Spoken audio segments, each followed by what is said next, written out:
On this episode of the F1 Chat, before we actually get into the F1 Chat, we are recording this on Anzac Day.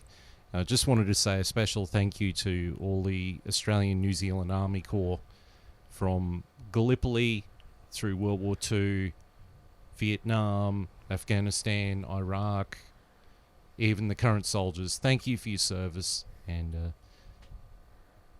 lest we forget. Lest we forget. Lest we forget.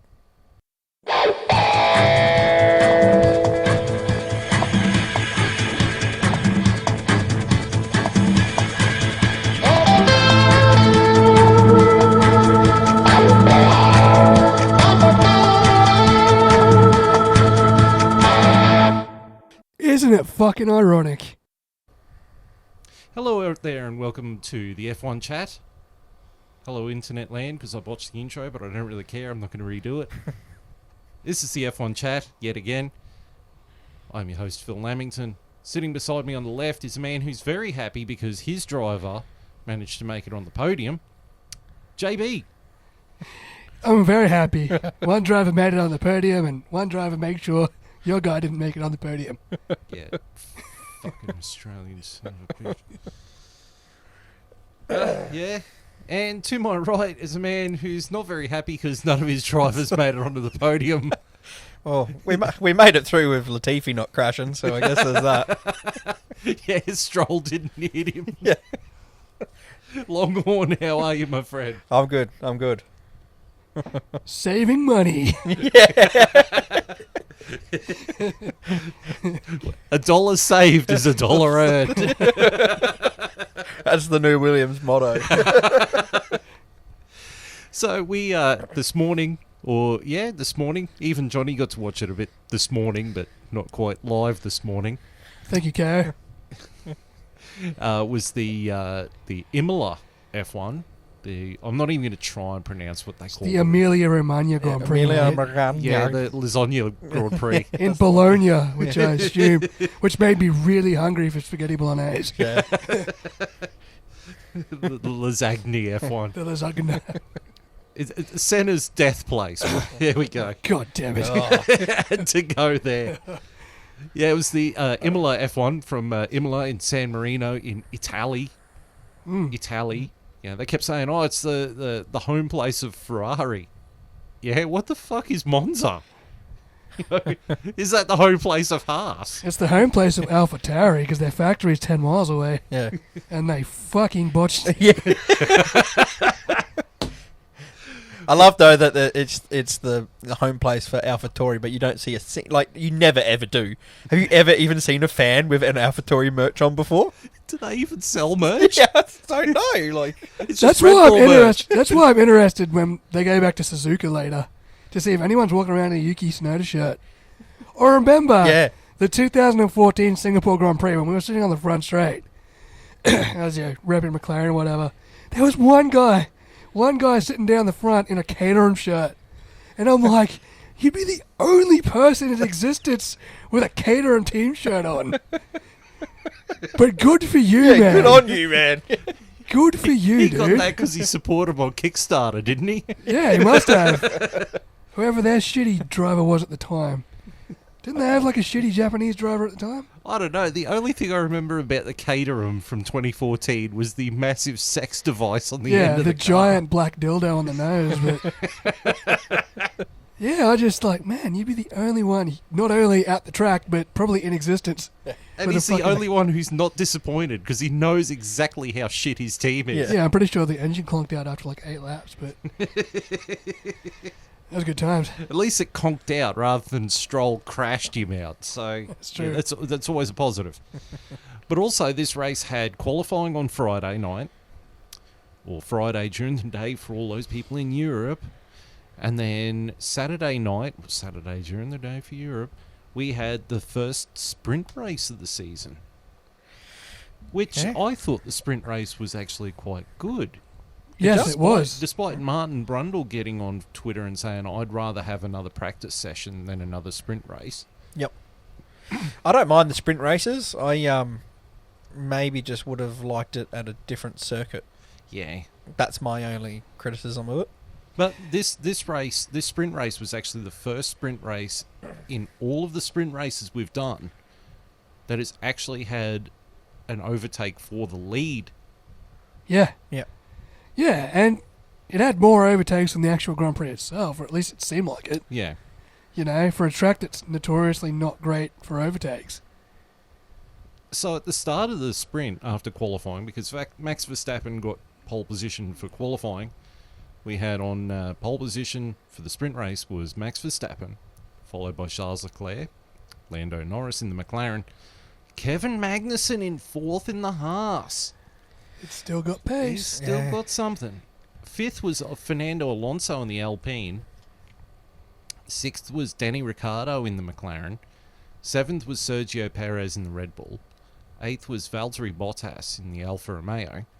Ninth was Sebastian Vettel in the Aston Martin.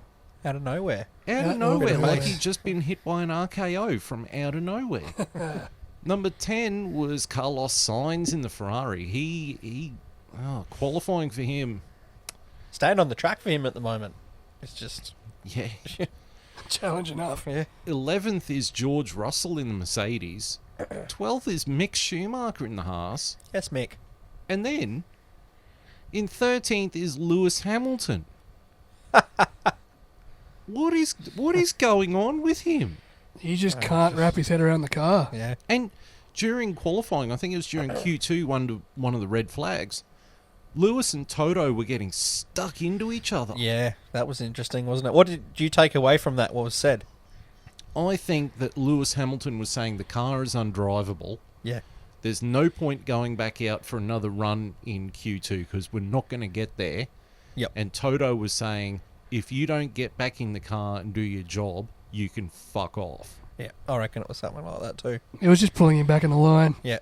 You know, Yep. someone with an ego like that probably needs a check every now and then. Yeah. It's easy to And forget. Toto doesn't take shit. So No. you It's can easy tell. to forget, though, that Hamilton had it so good for so long. Yeah, I think a he did decade. forget that. I think him and Mercedes did forget that. Yeah, it's been a decade of just Yeah. fucking Mercedes. Yeah.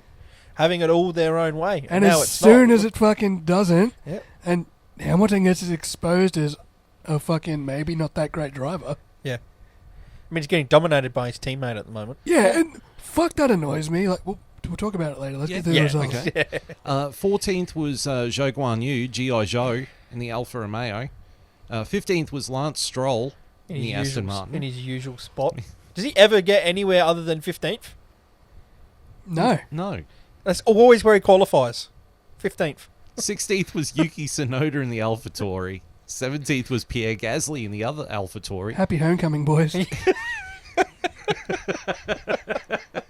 Our factory's 10 miles from the track. We hate this track. Build a factory closer to Monza. At least we won there. Yeah, that's it. 18th was Nicholas Latifi. It's nice to see there was a bit of, like, there was at least 2 cars between Stroll and Latifi. They had to Minim- this race. They had was- to. The sandwich. For economics. Yeah. Pure economics.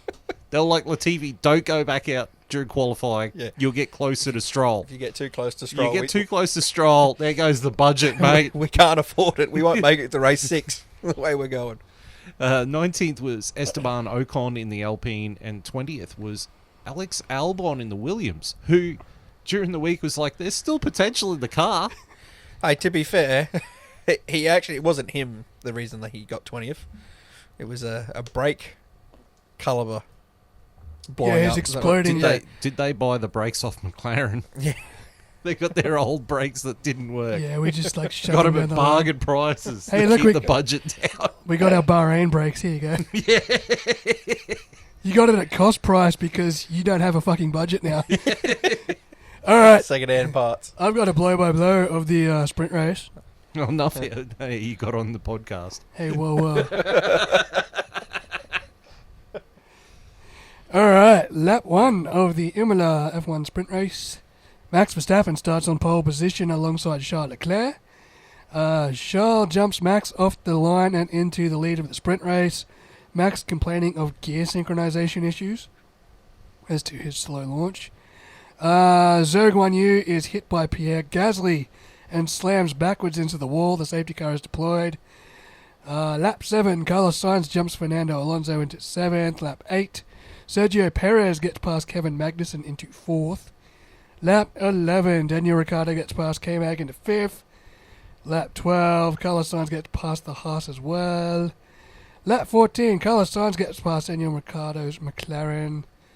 Lap 16, Valtteri Bottas gets past Fernando Alonso into 8th position. Lap 20, Max Verstappen passes Charles Leclerc for the lead of the sprint race. The first driver to overtake for the lead in a sprint race. And lap 21, Max Verstappen wins the Imola sprint race from Charles Leclerc and Sergio Perez. In the grid for the main race, or the results of the sprint race, were Max Verstappen in the Red Bull in first, Charles Leclerc in the Ferrari in second, Sergio Perez, because I forgot what his first name was then, Sergio Perez in the Red Bull in third, Carlos Sainz in the Ferrari in fourth, Lando Norris in the McLaren in fifth, sixth was Daniel Ricciardo in the other McLaren, seventh is Valtteri Bottas in the Alfa Romeo. Yeah, he had pace all weekend. Yeah. That's good. Yeah. Eighth was Kevin Magnussen in the Haas. Didn't get it right in the sprint, though. Because remember, he started 4th, and Yeah. he started on the medium tyres in the sprint Yeah. and just went down. Yeah, that Just was a didn't work mistake. out. Yeah. Ninth was Fernando Alonso in the Alpine. And 10th, making, I think, his first top 10 Yep. start, was Mick Schumacher in the other Haas. 11th was George Russell in the Mercedes. 12th was Yuki Tsunoda in the AlphaTauri, representing on the home track. 13th was Sebastian Vettel in the Aston Martin. Like, he went backwards. And then, this puts a smile on my face. 14th, Lewis Hamilton in the Mercedes. Get in there, Lewis. 15th was Lance Stroll in the Aston Martin. It's a shame Stroll didn't crash into To Hamilton. I was waiting for it. Hoping. 16th was Esteban Ocon in the Alpine. 17th was Pierre Gasly in the AlphaTauri. 18th was Alexander Albon in the Williams. 19th was Nicholas Latifi in the other Williams, and finishing dead last was Zhou Guanyu in the Alfa Romeo. Yes, it was. Which led us to the Emilia-Romagna Grand Prix. Well, actually, before you get into that, Oh. they were nice enough to put the driver standings points after the sprint race. Oh, wow. They actually Yeah. updated the championship after the sprint race. Yeah. Okay. Cool. So Charles Leclerc is still leading the championship on 78 points. Carlos Sainz is second with 38 points. George Russell is in third with 37. Perez is 36 in fourth. Verstappen is fifth with 33. Hamilton is in sixth with 28. Norris is in seventh with 20. Ocon is in eighth with 20. Well, tied for seventh. Bottas is ninth with 14, and K-Mag is 10th with 13 points. Keeping in mind, only the top 8 drivers got points for the sprint race as well. Yeah. Yes, from first down to 8th, got points. All right.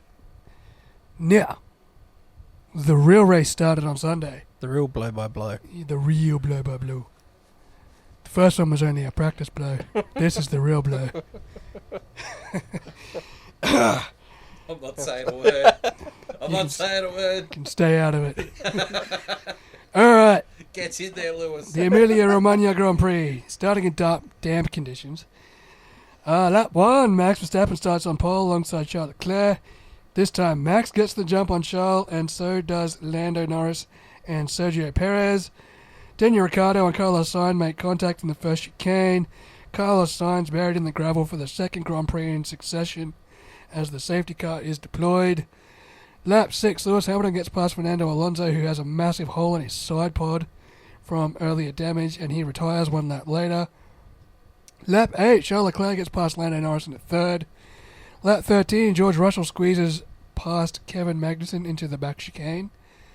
Lap 17, Daniel Ricciardo takes the gamble for slicks, and he puts on a set of new medium tyres. Lap 19, Sergio Perez pits for mediums, along with George Russell, Valtteri Bottas, and Lewis Hamilton. Esteban Ocon touches Lewis in the pit lane, and Valtteri Bottas has a terrible pit stop with a bad tyre change.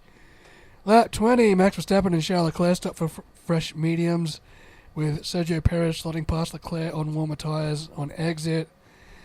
Lap 22, Esteban Ocon is given a 5-second time penalty for his unsafe release in the pit lane. Lap 42, Max Verstappen laps Lewis Hamilton. Lap 47, Yuki Tsunoda gets past K-Mag into the first chicane. Lap 50, Charles Leclerc pits for soft tyres going for the fastest lap, but loses third place to Lando Norris. Lap 51, Sergio Perez pits for soft tyres as well, covering off Charles Leclerc and giving himself a chance to get fastest lap. Lap 52, Charles Leclerc gets past Lando Norris as Max Verstappen pits for soft tyres to cover off the Ferrari as well. Lap 53, Charles Leclerc spins at the back chicane, damaging his front wing and losing third place to Lando Norris as he's forced into a pit stop. And lap 63, on a slightly quiet day, Max Verstappen wins the Emilia-Romagna Grand Prix from Red Bull Racing teammate Sergio Perez and McLaren's Lando Norris. Max Verstappen getting the fastest lap and driver of the day. And in fourth place was George Russell in the Mercedes. Fifth was Valtteri Bottas in the Alfa Romeo. Sixth was Charles Leclerc in the Ferrari. It wasn't his day. He bottled it, Not in mate. the end yet. Seventh was Yuki Tsunoda in the AlphaTauri. Eighth was Sebastian Vettel in the Alfa Romeo. No, he wasn't. It was the Aston Martin. Fuck Correct. it, I give up. Ninth was Kevin Magnussen in the Haas. 10th was Lance Stroll in the Aston It's a Martin. double points finish for Aston Martin. Yeah. Yeah, grand total Yuck. of 5 points. Damn it. Jesus, that gets in sent front of Williams Williams. back down to the bottom. Damn it. They've done the West Tigers and got off the bottom. Yeah. 11th was Alex Albon. Well, there you go. He nearly... He was there. Almost Yeah, there. he was almost there. 12th was Pierre Gasly in the AlphaTauri. 13th, Lewis Hamilton in the Mercedes. 14th was Esteban Ocon in the Alpine. 15th was Zhou Guan Yu. 16th was Nicholas Latifi. 17th was Mick Schumacher, Michael Schumacher Jr. the Mick. 18th was Daniel Ricciardo. And the two DNFs were Fernando Alonso, who had a massive hole in the side of his car because he got Mick Schumacher spun the same time that Carlos Sainz got taken out, and he bashed into the side of Fernando Alonso's car and put a big ding in it, and it just tore off. Yeah. And Carlos Sainz was spun out on the first corner because of Daniel Ricciardo. I'll let you two talk about that one. What did you think about it? Oh, look, I think It was wet. it was wet. It's a driving incident. Yeah. I think he took... Daniel Ricciardo's not going to be fucking proud of it, and he's not. I just saw his Instagram, Yeah. and he's Yeah. apologised to Carlos. And Yeah, Oh, good he on actually him. went to Ferrari's garage and apologised to him Yeah. personally. So, it's not like Daniel Ricciardo gained anything out of it. He was the last of the... yeah. He was of the- last ruined- of the runners, man. Ruined so, his race too, yeah. Yeah. What did you guys think of the race overall? It got a bit processional, but I believe it wouldn't have been that way if they bloody opened up DRS 10 laps earlier. Yeah. Yes. They held off on DRS Too for long, man. ages. Like the second you see drivers out there on slick tires and not Yeah. spinning, Yeah. it's clearly dry enough to fucking... If they're like getting around clean on... And everyone at that point was on slick tires. By lap 20, everyone was on the mediums. Yep. Everyone. It was dry. They were going around, and the commentary started talking about it. Why haven't we opened DRS? And we didn't get DRS to about lap 31 or something like Yeah, that. it was fucking late. It's It was like, like lap what are you- 34 or some shit. And what happened was, what it ruined was once everyone got on the slicks and, you know, everyone done that first pit stop and we seen everyone come out, there was these perfect opportunities for cars to start overtaking if they had the DRS. Yeah. Right? Would have been like these trains forming, but they left it for so long. Everyone just built that slight gap on each other. By the time they put the DRS in, everyone was 2 seconds apart. Yeah. No one could Everyone get was close enough to get the DRS to everyone make was anything stuck happen. in that train. Yeah. I think the race stewards were a little bit slow on the gun there. I think if Michael Massey was in charge, as soon as it looked like it was damp and it was drying up, he would have put DRS back on. Yeah, I think he would It have. can't be Michael Massey because he's, damaging the sport Oh, or some shit. Yeah, because fucking Lewis Hamilton didn't win, so he's ruining the sport. Toto Who's Wolff. he going to blame this Toto- year to get fired? Who's he Yeah. want to get fired this year? Toto Wolff is. Oh no, he's a liability. Sorry. Fucking hell. Fucking Lewis Hamilton's a fucking liability. Speaking of, back to my point I was going to make earlier. George Russell finished fourth in this race. Yeah. Lewis Hamilton finished 13th. 13th. Yeah, so what's the problem, Lewis? No, that's fine. But whose face have you fucking seen more this weekend? George Russell. No. Lewis Hamilton.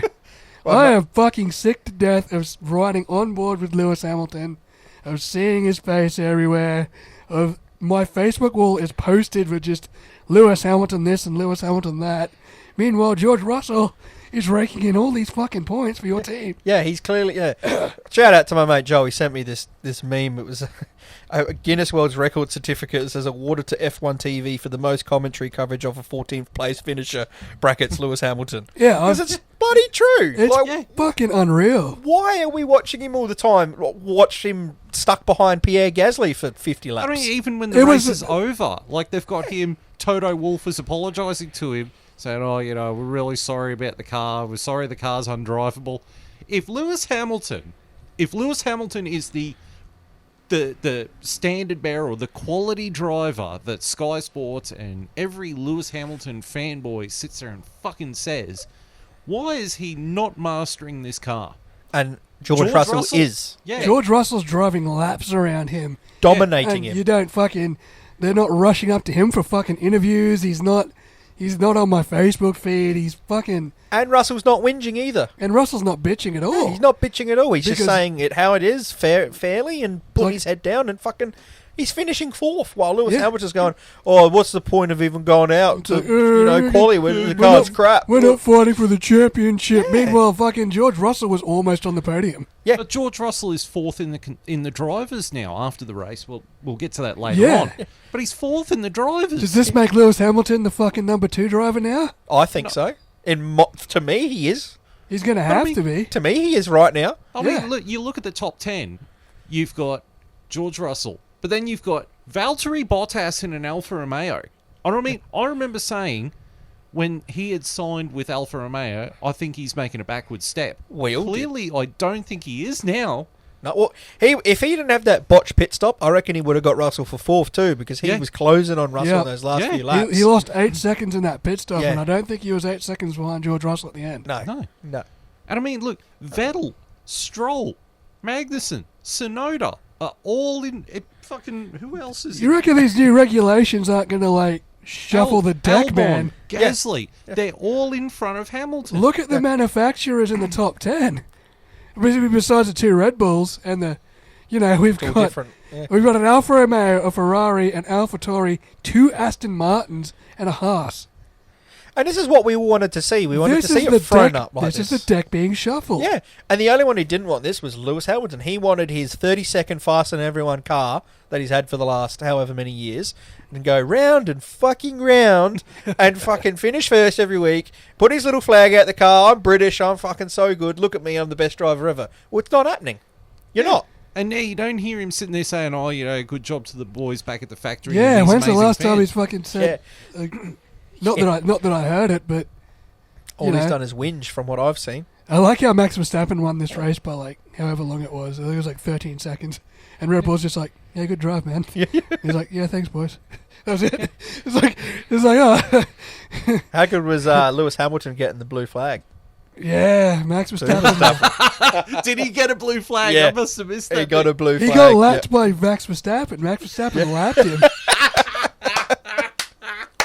Oh my god, that makes the ending of last season of Yep. Drive to Survive just so much sweeter. So much. Just Well, chef's kiss. Imagine being a Lewis Hamilton fanboy watching this race. How upset you would be once that blue flag come out. You would just be so upset. So upset that you'd make a TikTok video and about 5 Twitter posts about how unfair the FIA is. That's it. This is all Michael Massey's fault. Yeah, it's all Michael Massey's fault. It's all the FIA.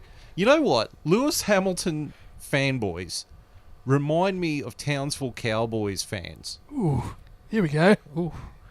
Well, You got one sitting next to you over there. I'll point that out before you say Okay. something. I'm not from Townsville though. At least is that what? Is it aimed at people from Townsville? No, we've already attacked Adelaide enough. No, but like Cowboys fans sit there and say, "Oh, they're our local team." I just want to point out that almost every other team in the NRL has played more games in Mackay Yes. than the Cowboys. Yeah. The second thing about it is that Jonathan Thurston did all those ads where he was like, "Oh, when I come to Mackay, I stay at the Ibis Hotel." Except, Well, when he flies in and flies out the next morning, like, except my my kind of sort of little sister Jane, she worked at the Ibis Hotel around that time. He was staying at the fucking Grand Suites in the middle of town, right? So he's a fucking hypocrite. Yeah. And the third thing is that every time the Cowboys make it into the top 8 at the end of the season, they're in the finals. If they win, they are the greatest Queensland team of all time. If they lose, it's a conspiracy from the NRL. They don't want a Queensland team in there. And that's what fucking Mercedes and Lewis Hamilton fanboys remind me of. They sit there and say, "Oh, whenever someone says, oh, it's the car. Oh, no, Hamilton's the greatest driver ever, blah, blah, blah, blah, blah." He starts losing. Oh, the car's crap. Isn't it fucking ironic? gosh, I Isn't feel it bad. fucking ironic? Lewis Hamilton won 8 championships because of the car, and Lewis Hamilton fanboys wouldn't fucking take it. Oh no, Lewis is a great driver. Like, no, you've got the best fucking car on the grid. Now, Lewis Hamilton's 13th, and it's like, no, it's the car. Oh, it's the car now. It's the car It wasn't the fucking car for the last 8 years giving your boy fucking 7 championships, was it? Now it's the fucking car. Lewis Hamilton's, no, it's not, no, it's the car. The car's shit. Oh, but the car was fucking so good. No, Lewis is so great. So what's happening this year then? Yeah, it's the car, man. It's the same fucking thing that you guys have been fucking jacking off over for 8 years. Lewis is such a good driver. Oh no, the car's shit. Oh, I wish Mercedes would give Lewis a good car. You fucking had a good car since 2014. What do you fucking want? You fucking stains deserve this. And the last race at the end of last year, it was manipulated. No, you got beaten by Max. You were outsmarted by Red Bull. You You had fucking 2 deserved to lose the chances. championship. You had 2 chances to put the soft tyres on, and you refused to see track position, You're too bloody despite arrogant. your car being faster than Max's. And then when they went racing on the last lap, because I think that Michael Massey did what was best for the championship, for the fans. He did. Not for Drive to Survive, not for fucking Mercedes and Toto Wolff and Lewis, but for what the fans wanted to see. Yep, And I think it was safe enough to go racing. it was. Well, we went through this in one of our previous podcasts Exactly. with all the points, and we went through all the points, and we could see exactly how Michael Massey came to the decision he did. The consortium wanted yep. the race ended under green flag conditions, and Michael Massey did everything in his power To do that. to end the race under green flag And then conditions. Lewis Hamilton's not happy because he lost. I'm sorry, Lewis. All right? But take all your piercings out of your fucking ears. Yeah, that's and a rule. listen. That's a rule. Yeah, Is and he gonna- he's is he sitting gonna- there saying, "No, I'm not doing it." Well, I wonder. You know what, Lewis? wonder if Fucking he- jog I on. wonder if he starts getting fined. Like, when's that coming in? He's got. So they brought that in at Australia. Yeah, it's now Right. like race So that was race 3. This is race 4. He's got until Miami, I thought it was race 6. I thought it was 3 races he's got after. until Monaco. Monaco to take his piercings out. Yeah, and Right. he has come out and said, "I will not be taking them because they're part of my identity." Excellent. You know what? You don't. When you've got a helmet on, your helmet is your fucking identity. That's why you paint your helmet in the way your you car, want it. your number on your car Yeah. is your fucking identity. Yeah. Yeah. Your bullshit over the radio is your fucking identity. You can no put one your gives a pi- toss about Dude. your piercings, your tattoos, your fucking dreadlocks, or anything else about your bullshit personality. Fuck you, Lewis. Yeah, I don't think your like piercing holes are going to close up over the course of like a race. Yeah. I don't know. I don't have any piercings, obviously. But his entire ear would set off metal detectors up Canelands. yeah, I don't Yeah. know. He I reckons just- they're actually welded on and he can't take them off. Really? Cool. That's what bolt cutters are for, motherfucker. I mean, I don't quite understand the rule. I mean, I think it's for you- safety You're reasons. under a balaclava and you're under a helmet, and it's only this year that they've raised Unless you're the concern. Master Chief, then you take the helmet off. Helmet stays on! Master Pablo. Helmet stays I'm on. sorry, it just reminded me of a quote with Kimi Räikkönen. They asked Kimi Räikkönen, most drivers have something special about their helmet. What makes your helmet so special? And he goes, it protects my head. Oh, I miss Kimmy. He's such a good man. He's, Max- he's better on commentary than Nico Rosberg. Let's put it Oh, that way. I can't stand Nico Here Rosberg. we go. Oh my god, he is the worst. Just So disappear from. Oh. today's episode of Longhorn Speaks, Nico Rosberg. Nico Rosberg's commentary. I didn't think I was going to have to do one because you boys had just stepped in there quite nicely and gave us a nice little one. But Nico Rosberg, my God, just I hate his voice. I hate how he looks. I hate what he talks about. Just There was one point there where I think it was Louise Goodman or the chick host who was on the grid threw a question to him and he just stared blankly at the camera and I was just like, that's the most intelligent thing he said the entire fucking weekend. I do remember you putting that in that chat. Yeah, I think And the worst thing about it too, he's not even in the commentary box. He's clearly on a fucking Zoom call. yeah, he's in his house. Like, is he? Get out the house, man. You want to be in part of the fucking commentary? Be there. It's like, Nico, what are you doing on like Saturday afternoon? Can we just call you for like random fucking comments?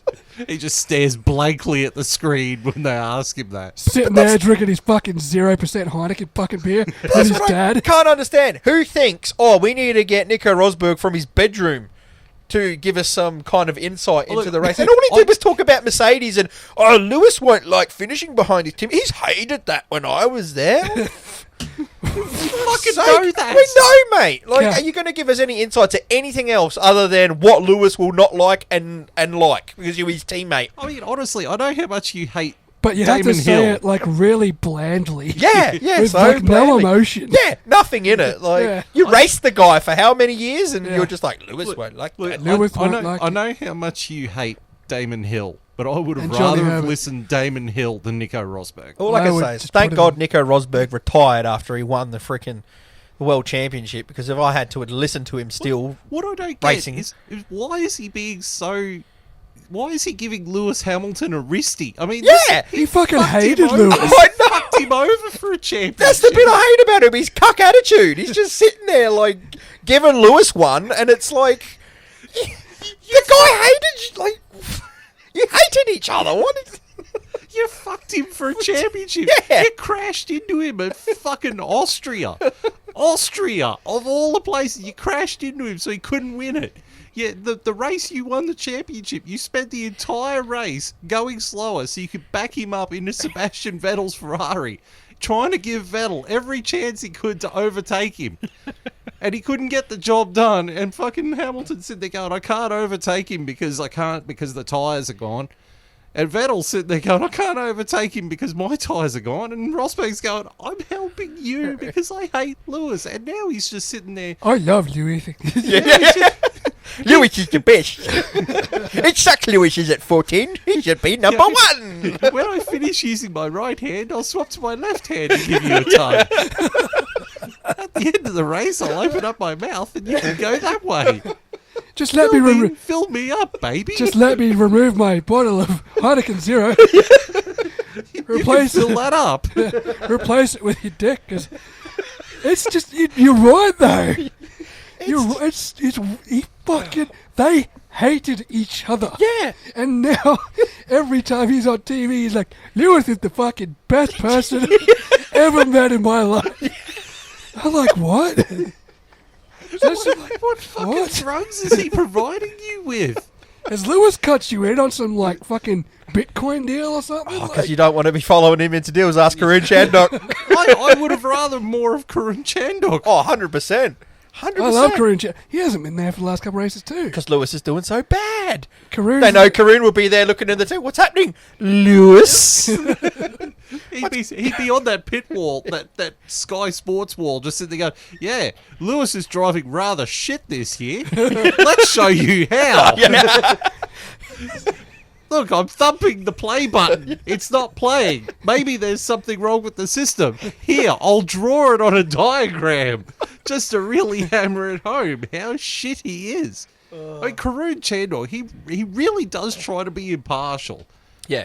But you can tell he really does not like Lewis Hamilton. And Which if is he gets fine by me. and if he gets a chance to show it, he relishes it. He's got that cheaty, He does. shit-eating grin like, yeah, I fucked you this time. I got you, you son of a bitch. I may never get my how many millions back, but I'll get this little jab at you. Yes. If I'm going to hit you, I'm going to hit you in the balls, and I'm going to hit you as hard as I can. I don't get many shots, so I'm going to fucking take it. Like you're going to take it, mate. Yeah. But I mean, Lewis Hamilton is just... He's bitching about the car at Sky Sports, is ramming it down. Even the race, the YouTube channel, The Race. This morning they put up a video about Charles Leclerc. And the way they were talking, like, he's lost the championship. It's the fourth race. He's still leading the constructors. Yeah. Oh, but, there's a whole bunch of stupid errors, rah, rah, rah. Yes, Charles Leclerc makes errors. Yeah. I did raise that point. I did say he doesn't cope well with pressure. Or he doesn't take pressure great, and now that he's in the lead of the championship, this is his first proper mistake. I think this race, he knew he had a faster car, Yeah. and he was so desperate to get past Perez because he knew Perez was going to be a rolling roadblock. So he wanted to get past, and he admitted, I got too greedy on the curbs, and I stuffed my own race up. Yeah.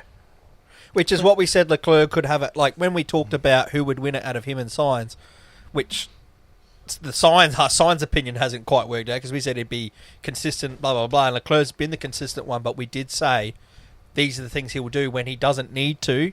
He will make that mistake trying to either chase something that they should have just, because he would have finished third and that would have just been damage control, move on to the next race. He probably would have finished second, to be honest. Yeah, he might have ended up He would have catching got Perez. Sergio Yeah. some point. Some point, yeah. Had he stayed patient. He probably would have had a better chance of getting Sergio if the FIA had turned DRS on a bit sooner.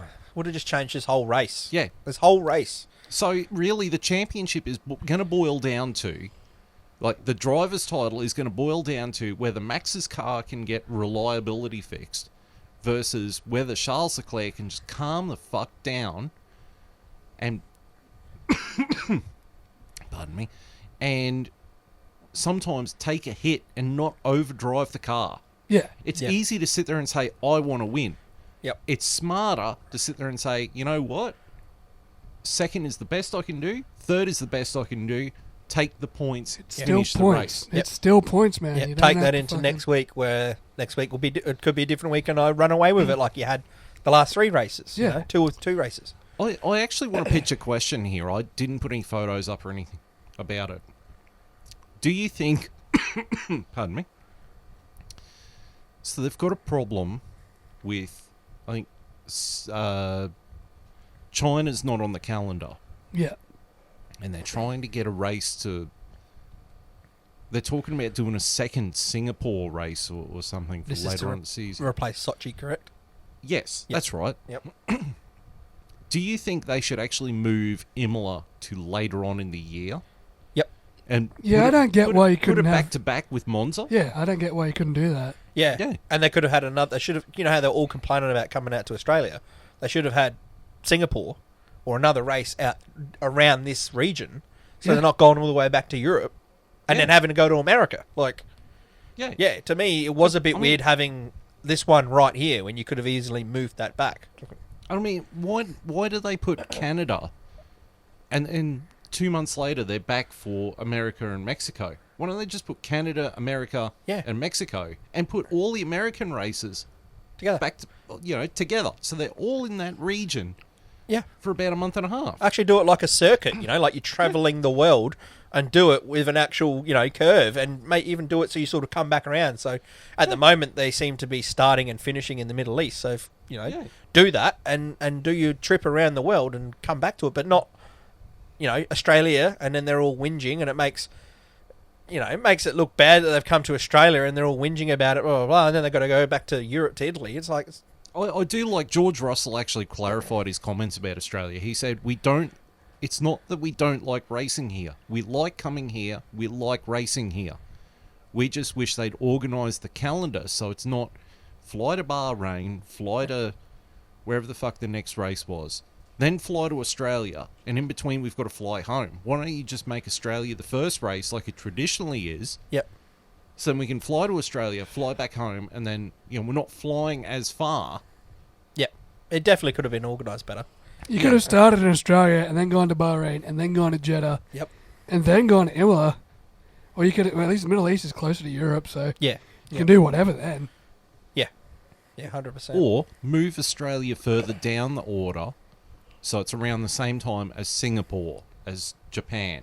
Yeah, Yes. you can go fucking Australia, Singapore, Japan. 100% they should be bunched together. Yeah. Just like you were saying, Phil, with Mexico, Canada, America. Sure. Yeah. They should be bunched together. They should have a track in Alaska. That'd be great. That'd be great. It'd be wet weather all the time. But I Snow think race. That'd be interesting. that's the problem that you have with Imola. Like the last two times that they've raced, well, this time and last year, both races were wet races. Mm. I think it's the wrong time of the year to have it. Yep. If they put it around the same time as Monza. Yeah, it was nice weather for Monza last year, wasn't it? Yeah. I don't know why they don't have them right next to each other. Like, if you're going to do the same country, why... Unless I can understand in Europe because they're all so close, but not when you're going to go to... Because there's going to be plenty of other... Before they get back to Monza. When's Monza? September.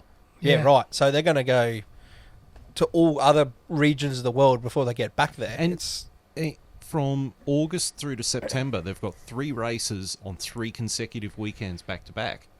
Because they've got Spa. Yep. The next week they're in Zandvoort. Yep. Then the next week they're in Monza. Right. And then 2 weeks after that is Singapore. Yeah, right. See, Australia should have been around the Singapore race. Or Singapore brought forward, and you could have had, after Monza, you could have had Imola. Yeah. Yeah. Literally could have straight swapped Singapore for Imola. I think it's something they need to take into consideration because Yeah. it's burning drivers out and mechanics. I mean, triple headers are fine, but don't have fucking 3 races a million miles apart either. Yeah. I think realistically you could have a fucking triple header Melbourne, Singapore, and Japan. That'd be Like, wicked. if it's all in the same, and then you could have a triple header, obviously. In Europe. Texas, Brazil, Mexico. Well, Texas, Mexico, but Brazil. Here's a question then: is what race do you think should replace Sochi on the calendar this year? Because I think they're talking about Qatar. Yeah, I'm pretty sure it was going to be Qatar. I'm going to say Kyalami because that's what I want, but it's not going to happen. No, well, it's not up to spec yet. No, if I wanted, what I think is going to happen is going to be Qatar. What I'd like to happen is I'd like to see them go back to Istanbul Park. Yeah. Oh, in Turkey. Yeah. Yeah. Yep, I don't know what the situation in Turkey is at the moment, though, but... Do they have any tracks in the northern regions of Europe? Like Denmark, Sweden, any of those regions? Because it seems to be a lot of drivers that come from there, but obviously that's rally car Yeah. and cold. I don't know if they've got any areas that... I think No, so. I don't think No. they do. The only things they could do, they could maybe go Portimao. They go back to Portimao. Yeah. MotoGP was just there this weekend as well. It's a decent enough track. I'd rather Portimao than Qatar. Yeah. I mean, only for the fact that Qatar's in the Middle East. Well, I Yeah. mean, But seeing as Qatar's not going to be around Abu Dhabi, but it will be later in the season, but it's not going to be like the second last race of the year either. Are they going? Is it going to go to LaSalle? Yeah. That's the circuit. Yeah. That's what they're talking about. Right. But I haven't had anything official yeah. about it. I mean, if the Korean track is still operational, then they could go back to Korea. They could go to Sepang. Yeah, Sepang. I'm pretty sure the That's- Malaysia that- track's still Yeah, well, they use it for the MotoGP. operational, yeah. Yeah. The only reason why they stopped using Sepang in the F1 calendar is because the Malaysian government turned around and said, we actually sell more tickets to the MotoGP than the F1. I'm pretty sure Sochi was the race after Singapore as well. Yeah. Singapore is next door to Malaysia. It's literally the next country Yeah. over. Mm. They could go from Singapore to Sepang In a week. Yeah. in a week and do a back-to-back. Mm. And it's still there. And then, and it's still FIA spec. Yeah. Yeah, And that'd be everyone's wanted that track back since it's been dumped from the calendar. that's probably the most logical option. Singapore, Malaysia, and then We don't want Suzuka. logic here, Johnny. We're F1. Well, it all depends on whether Lewis Hamilton wants that track. Yeah. Well, we're more logical than the FIA at this point, it seems. Yeah, I think Sepang would be the best shot. Yeah, I think Sepang makes the most sense logistically. Yeah. Yeah. And it's a good track. Yeah. Yeah. Right. So So? then, Carlos Sainz has signed a new 2-year contract extension with Ferrari. His contract ends at the end of 2024. Yay. I think that's a really good move. I Yeah. mean, that gives him 2 years to fucking Sort it out. drive better. Yeah. Well, if he was worried about his contract and that's why he's driving bad, he shouldn't anymore. So, hopefully, Well, I mean, this This race one wasn't morning, his, this he one wasn't his fault. wasn't No. his fault. It was just Wasn't. bad luck. It You know, wasn't. that race, Rubbin's racing. But Unfortunately. he is a solid talent and he's fit in really well at Ferrari. What does this do with Mick Schumacher then? That's another 2 years he's going to have to wait at Haas. Yeah, but that gives him more time in the B Ferrari Yeah. to hone his skills and really develop his racecraft. I'll be interested by the end of 2024 to see what Ferrari drivers still in form. Because I reckon that'll probably be... When's Charles signed on to? 24 as well. Yeah. I reckon at the end of 24, one of those drivers is going to get dumped for Mick Schumacher. Yeah. They will, yeah. Yeah. And they're going to have to make a call as to which one it'll be. Yeah, which this next couple of years is going to sort out. But at least Yeah. they're giving Sainz the chance Yeah. rather than sort of using it as, I think what they were originally using him as was a bridge gap driver for Schumacher. Yeah. I think now they're actually giving him the chance to go, no, okay, show us you can be a Ferrari driver. Yeah. And, whoever loses that battle will get dropped for Mick, but at least, Mick I think he's talented enough I to think he get is in there. still keeping that seat warm for Mick though. Yeah, I think they'll still choose Charles over him, unfortunately. even if so what if Sainz comes out and what if they come out and win one world championship each? Before Well, 24? no, the interesting thing is Carlos Sainz's contract will end, and McLaren might be moving on Ricardo by then. Yeah, Ricardo's end of next year. He could- 23. Yeah, I don't know. Be interesting. I wouldn't mind seeing him back at McLaren, but that's assuming Daniel Ricciardo can't get his head around this car. I don't know. It's going to be interesting to see when that contract's up where he goes, because he's definitely talented. He'll be in another top team for sure. It's an interesting thing though, because I mean, Ferrari seems to have like an abundance of really good drivers on their books, like Charles, Carlos, Mick Schumacher, and also I mean guys like Robert Schwartzman. Yeah. Whereas Red Bull's got the opposite problem. They don't have enough good drivers that can match up to Max Verstappen. They had to import Sergio Perez. But that's also a Red Bull problem, I think. I think that's a In a Helmut way. Marko Yeah, problem. I think that's their only problem because it's not like they didn't have talented drivers because Carlos Sainz was a Red Bull driver. Yes, he was. So, I don't think he'll go back to the Red Bull system. no, either. no one would. If that's what you're implying. I think Carlos himself said he's not going back to the Red Bull system. No. What I'm just saying is that Red Bull isn't, not that they've been void of talent, they've been void of the way they run their team for Yeah. the second driver, that they've had to get in an experienced veteran in Perez Yeah. who's willing to go, I'm happy to not win World Championship because I'm getting paid good money to race in a car that's going to win me, races. But Sergio Perez knows he's not going for a World Championship. Yeah. He just knows he's going to the second, essentially. He's got more podiums in the last 12 months than he did in his entire career. That's so- right, but when you're 21 or 23 or whatever, well, that's not enough. I want to be world champion. Yeah, exactly. You know what I mean? But when you're 31 and you've been around for a long time, you know your days are numbered. You go, hell yeah, that's probably the best I'm going to get. Yeah, man. Take it, you know? You're taking home trophies late and you're Yeah. getting a good paycheck and Yeah. you can smooth off into the sunset from here. It's like that have you guys seen a movie called Moneyball? Yes. Yes. Love that movie. It's a good movie. David Justice. Mm. When he has that chat with David Justice and he says, look, let's be honest with what we want. You want to play in baseball. And we know that you're on your last legs. So we want to milk as much out of David Justice as we can. Mm. That's what guys like Ricciardo and Vettel and even Lewis Hamilton now have to start realising. Yeah. Is that they are the David Justice. Even Fernando Alonso. And I think Alonso realises that. Yeah, he Yeah. knows that. When he come back, he knew that. Yeah. That they are the David Justice of F1. I think Vettel knows that. I think Alonso knows that. The only one who I don't think knows that out of the who you just mentioned was Ricciardo. And Lewis Hamilton. And Lewis Hamilton, yeah, of course. Yep. All right. Just quickly before we get too far away from everything, because I want to try and ask this question. Who was your driver of the day? Today. For Imola. I'm going to go with something completely unusual. I'm going to say Bottas. Yeah, I'm Yeah. going to go Valtteri as well. Yep. Yeah, I think It was he was either just him there. or- Because you're right. If he didn't, I mean, I could say Lando. That's maybe obvious, but if Valtteri didn't have that 8-second pit stop, man, Yeah. he was charging through at he's the end. Yeah. close to the podium. I'm going to go Yuki Tsunoda just to be slightly different because he had a good charge at the end there. Oh, too. Considering where he qualified to Yeah. where he finished the Grand Prix, Yeah. he had a good I weekend. mean, Yeah, you, good you could weekend. pick from a few people, though. I mean, Lando Norris. Yep. He capitalised. George Russell. Yeah, he was there. Yeah, George Valtteri. Russell did well. Valtteri was Yuki great. Tsunoda. You could even throw in either K-Mag or Sebastian Vettel.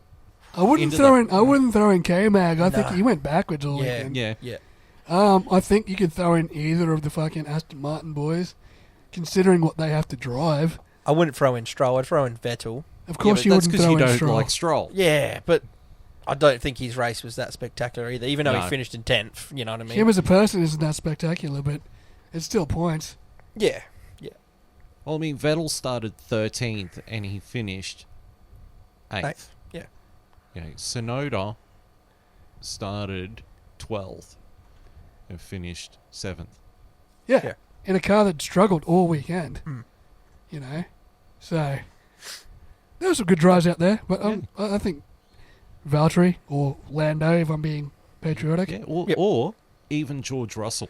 Yeah, Yeah. I think he could have. He deserved it too. Yeah, he outdrove the car. Yeah, but don't tell Sky Sports that. No, And he outdrove his teammate. don't tell Lewis Don't, Hamilton don't that. tell Sky Sports that. They want to show laps after laps. They want a 6-lap onboard battle of Lewis Hamilton and was it Pierre Gasly. Was it Gasly? Yeah, he was stuck behind him For forever.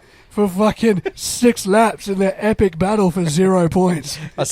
I seen a photo. It was like point of view. You're Lewis Hamilton, and it was just Pierre Gasly's rear ring. Rear ring. Yeah, I can't say it right. Rear wing. Yeah, that's the one. That That's one. one. That's the geezer. The epic battle. Yeah, that was.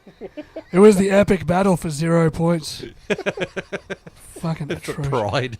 The worst part as well about them, not hugging Lewis Hamilton and nothing with George Russell. Was George Russell was also British. Like, Yeah. obviously they're going to be hugely British biased, but it's not even like the other driver's not British. So you'd think they would give him something. They're, but- they're treating George Russell like he's not British. yeah, It's so weird. yeah, it's Yeah, unreal. but the same goes Let for Lando go. Norris. Yeah. Lando Norris is British. Yeah, He Yeah. might as well be who gives a fuckistani. Yeah.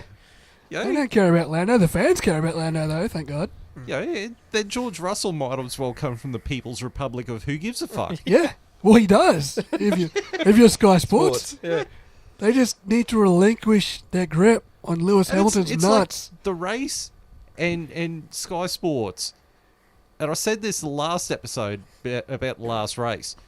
It's like, the Mercedes, once they sort out the porpoising, their car will be fighting for points and fighting for races. And then Martin Brundle, to the man's genius, sits there and says, yeah, but I still think they got the 3rd fastest power unit. Yeah. It's like, fucking thank you. Someone Thank else you finally for saying realises- what everyone else actually is thinking that isn't a Lewis Hamilton nut hugger fucking sperm junkie. I'll be honest, though.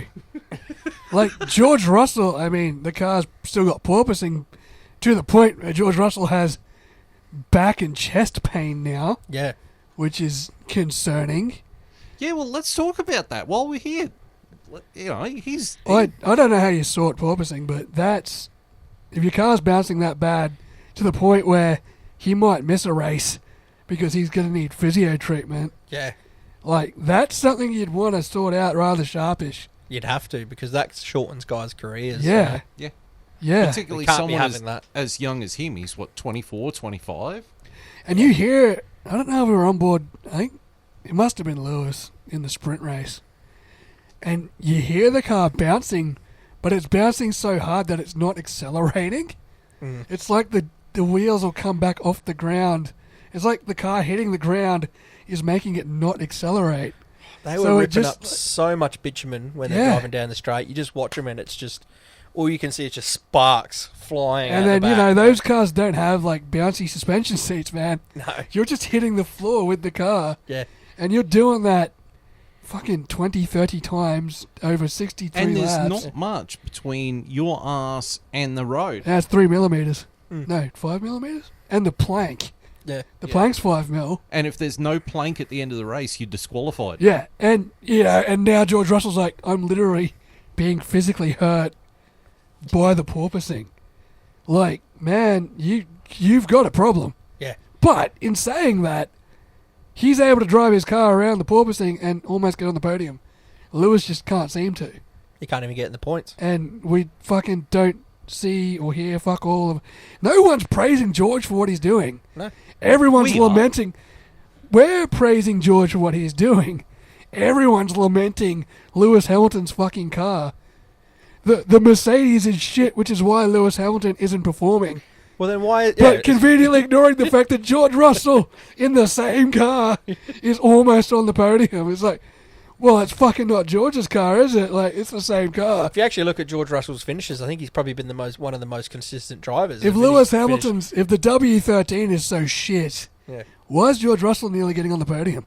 And no one's bringing attention to it. He's gotten on the podium. Yeah.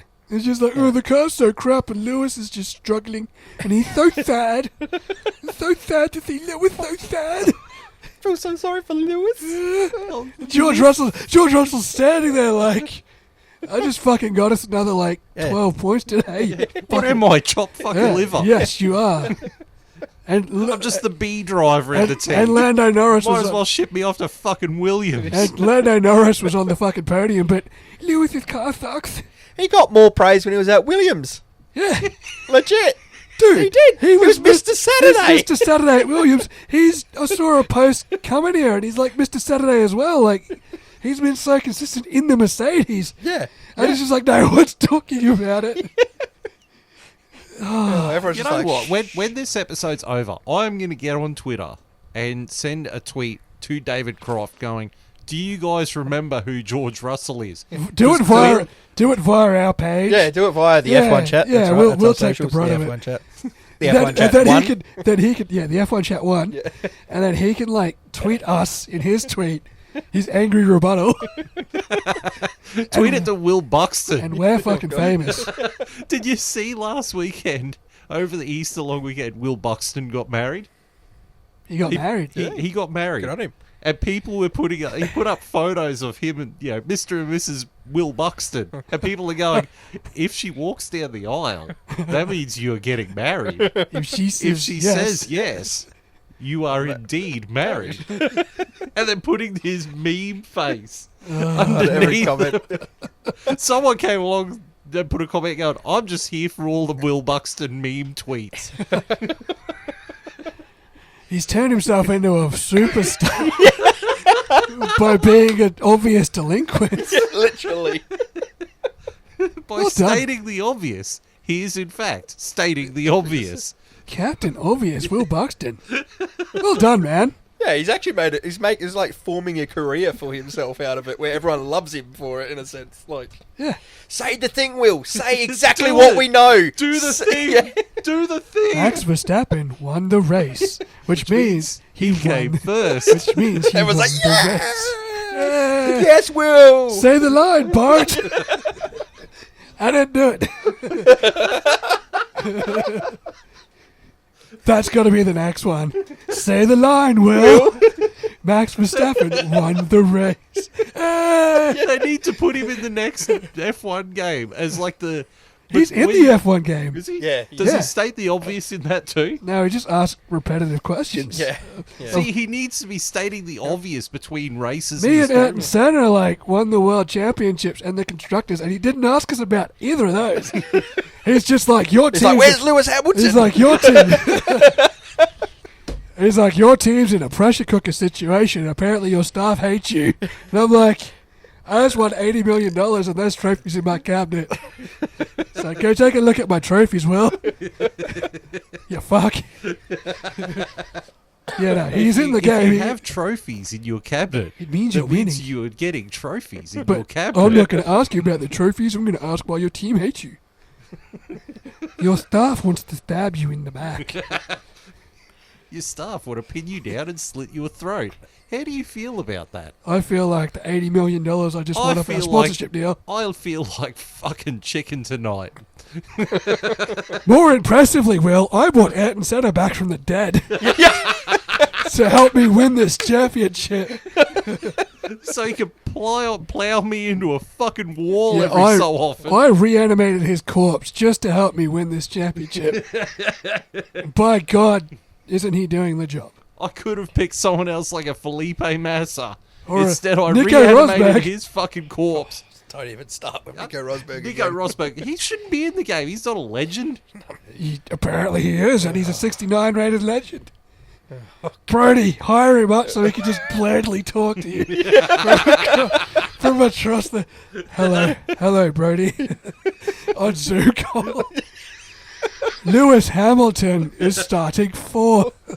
Lewis Hamilton is not happy with this car. You He's know, he's not struggling happy. with this car, and they I think Lewis will do this, and I think Lewis will do that. I think Lewis will nut in my hand. Anytime now. Just a few more strokes. I've got to be careful. I don't want to hit the piercing. Couldn't have taken that pew thing out, could you, Lewis? Stuck in there pretty good. Oh, jeez. Right. Next item. So, 4 teams have filed a complaint about the Haas-Ferrari relationship. Really? Saying that Ferrari is sharing more than just listed parts or unlisted parts. Yeah, they're sharing a factory. Everyone knows that. They're at Maranello together, even not fucking... Well, no, Everyone's like, oh my god, they're similar. but the They're literally like the A and B team. It's like Red Bull and AlphaTauri, and they're like, oh my god, they're similar. How dare they? well, apparently the teams that have filed the complaint are I wonder who. McLaren. What? Yeah, Andrea Seidel has apparently been one of the people filing the complaint. Fair enough. Toto Wolff and Mercedes, Of course. followed closely really? by Mike Crack and Aston Martin. The Crack's upset. You've awoken the Kraken. And We got a couple of Mike Crack Yeah, we did. name Name drops. Name drops. Yeah, yeah. Yep. There was one where it was they showed the photo of all the team principals and he wasn't in it, and old mate, he's just like, as you can see, Mike Crack's not in the photo. My Crack's not in the photo. It's allowed me to like pull my pants down and turn around. Yeah, it was my just Crack. get Nico Rosberg. He's an arse enough. But the apparently the 4th team is not Alpine, and it's not Red Bull. Is it It's Williams? not AlphaTauri. Oh. It's Frederick Vasseur at Alfa Romeo. Really? Yeah. Is he just upset that Haas are doing a little bit better than them? I need to. Well, we were the B team. I need to see clarification of like what they're arguing against. Because Yeah. they reckon that Ferrari is supplying Haas with blueprints about the Ferrari car so that the Haas can be closer to being like the Ferrari car. Right. To which Gunther Steiner has come out and said, Fucking wankers. it's Fucking fankers. I know he said something, it was like he came out and said he said, "Oh, I don't see Toto." What did Toto say when what were they? Racing Point. Racing Point blatantly ripped off Mercedes, and Yeah. Toto Wolff said, "I don't see any issue with it." I don't see any. That's what Gunther Steiner bring up. He's like, I don't see Toto Wolff saying anything when Mercedes got completely ripped off. But yeah, Yeah, Gunther Steiner said something like, "It's priceless to be envious, Yeah. but it costs a lot to be jealous." yeah, yeah, Fuck off, you vankers. yeah, exactly. Look, I think it's bullshit. Like, they're getting as many parts as they can. They've got ex-Ferrari personnel like And lots- Simone Resta. They got to spend all their tokens on this car too. Like Yeah, All their money, the all reason their they got tokens. it's like Ferrari got a 6-month head start on the car yeah. on development, and Haas got 2 all years. yeah, 12. and all their tokens. So Yeah. you can't be like pissed off that Haas is performing well because Yeah, it's like discrediting Haas actually did a good job. It's we like thought they they can't were believe we thought they were fucked in testing, and now they're Yeah. like top 10 every race. Yeah, and Alfa Romeo can't say shit. They're getting engines supplied to them from Ferrari. Yeah, Yeah, You know, so they yeah. can't be It's saying weird shit. that a Ferrari-related team would be taking a jab at another Ferrari-related team. I think Alfa Romeo's taking a jab at Haas because they think that Haas are ahead in the constructors, which they're not. Alfa Romeo is ahead of Haas in the constructors. Yeah, I don't know So what I think Alfa Alfa Romeo's Romeo worried. should just shut the Maybe fuck they're worried about Haas catching them. Yeah. can see it happening. Kevin Magnussen, he just needs to start some of those good qualities he's doing if he can capitalise on them in the race, and Mick can get up in the points. Mick I needs think to they'll start take getting over up. Alpha. Because it's a similar story. I think Valtteri's getting the most out of the Alfa Romeo, Yeah, and Guan Yu Zhou is not. Yeah. And K-Mag's getting the most out of the Haas, and Mick Schumacher isn't. Yeah. So I think out of those two teams, whoever's second driver does better. Well, clicks first will go a long way in deciding that battle. Yeah, I think so. So yeah, I think that's bullshit. Yeah, that's crap. I would like to see some evidence and some videos. I'm Yeah. sure it'll surface the race, or someone will fucking surface that sometime soon. I hate when these teams whinge like that. Like, just focus on your own team. Yeah. Because it's always the teams not doing well that whinge. Like, whinge when you're doing well. Yeah, but You know? to your point, Alfa Romeo is ahead of Haas and the constructors, so what are they Yeah, but what are they whinging about? I guess what I'm saying is, like, you don't see Red Bull whinging. No, Yeah. You don't see- someone asked Christian Horner about it. He's like, it's a very similar arrangement to us and AlphaTauri. Yeah. So we're backing it. And he goes, we're backing it because if we were in a similar situation, Ferrari wouldn't whinge about us. Yeah. So I like the fact that there's a bit of camaraderie between Christian Horner and fucking Matteo Binotto. Yep. There's none of this, your car, that bullshit malarkey. Yeah. It's Charles Leclerc, it's Max Verstappen doing business on the track. Yeah. That's what we want. We don't want Lewis Hamilton. It's been manipulated. Fuck off, Lewis. Take Nico Rosberg with you and go off to fuck offsville. And then when you get there, keep fucking off. Oh, that would be the best thing about Lewis Hamilton retiring, is never having to see Nico Rosberg in his bedroom again talking about him. Because it'll be Wouldn't it? Lewis Hamilton on his fucking eco-friendly fucking boat. Yacht. Yeah. His little Just- fucking scooter that he pinched from Sebastian Vettel.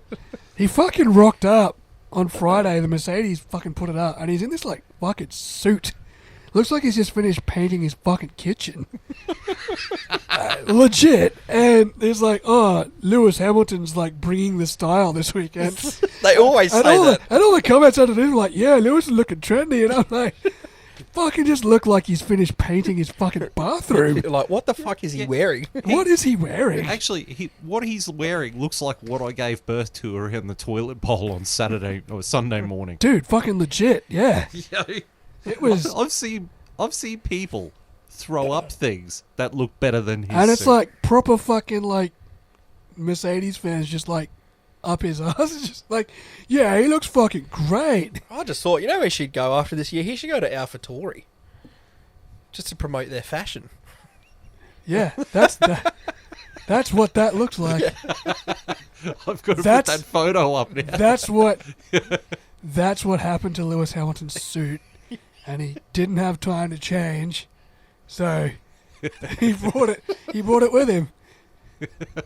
God, I'm going gosh. to put that photo up now. Oh my god. Right. YouTubers will see that. Spotify's, That well, won't. you won't. Oh, well, that's why you should watch it on YouTube. Anyway, So the next story, it's slightly off center from F1, but Roman Grosjean, apologies to Grosjean, Roman Roman. Razor Ramon. Are you going like Are you going Roman Reigns or Razor Ramon here? Which one's in your head? Roman Grosjean. He's better driver. The chicas, they love Roman. Say hello to Razor Ramon. R.I.P. Scott Hall. R.I.P. big man. Have you got a problem with Razor Have you got a taking problem? whatever he wants? You got a problem with Roman Grosjean being French and not being able to say his name? I do have a problem being able to say his name. Yes, So I do. Roman Grosjean, who drives for IndyCar, on his YouTube channel, which is really interesting to watch. So if you should go and watch it. I shall. And he does actually read the comments that people put on his videos. Wouldn't see Lewis doing that. No. You'd have to pay for that privilege. Grosjean put up a video saying that in 2024, IndyCar is going V6 turbo hybrid. Now, That is interesting. I've got to clarify here. The current F1 cars are running 1.6 litre V6 turbo hybrids, Yes. running 10% ethanol fuel. The current IndyCar engines are 2.2 litre V6 turbos running entirely 100% ethanol. Yeah. They're going to be switching to a 2.4 litre V6 turbo hybrid that's also running 100% ethanol. Mm-hmm. He's not entirely sure how the hybrid is going to work in an Indy car because an F1 car, they've got the MGUH and the MGUK, and the K generates the energy through kinetic energy from the brakes. The MGUH is heat generated from the turbo output. Yep. Now, on street circuits and like Road America and proper circuits, the MGU-K works fine. It'll be fine for an Indy car. Yeah. But on an oval track where they don't brake, they just crash into each other and into the wall. That's Rather going to be a spectacular. problem. Yeah. It's going to be a problem. Sometimes they even take into orbit.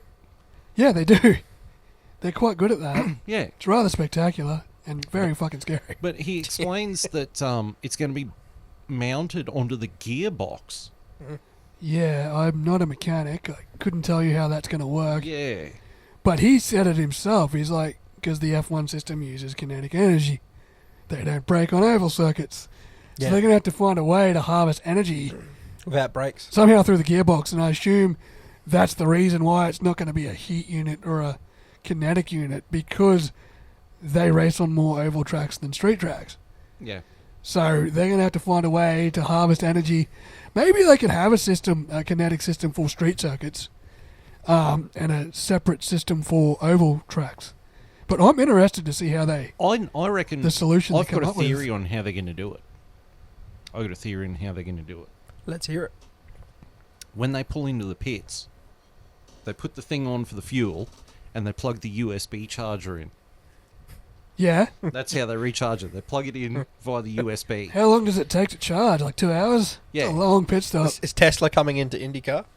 I don't know, man. If they haven't introduced charging technology into Formula E, then I don't know what the odds are of introducing it in IndyCar. Just stick it on the USB charge.